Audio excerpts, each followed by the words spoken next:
So, on to our last strategy, the sixth strategy, which is to distract. And I think we've talked about a lot of great examples of distraction today, but if you could tell us a little bit more, clearly how this strategy works and if there are examples that rise to the top of your mind.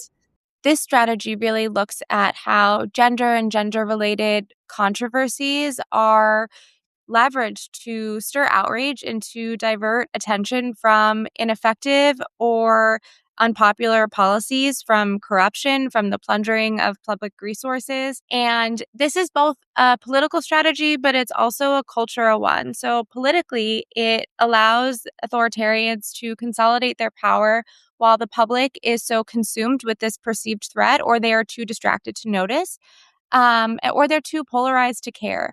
And culturally, it also keeps gender issues salient. So it keeps these very divisive and consuming hot button issues salient. And this can also be used to authoritarians' advantage because they can, again, focus the debate on this scapegoated group or on this boogeyman.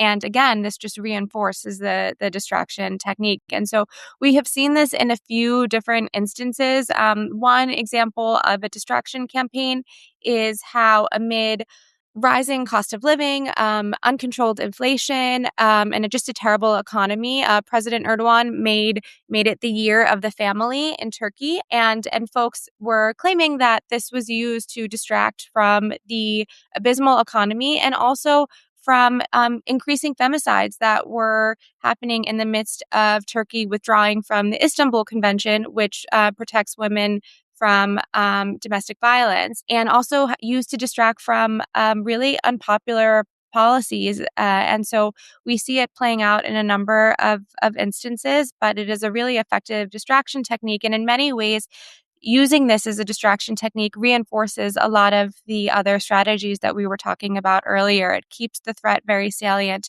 It reinforces the narratives that are normalizing these hierarchies that are starting in gender but can then be applied more broadly. It keeps this issue that is being used to change culture very salient as well, and it reinforces the cultural change aspects of it.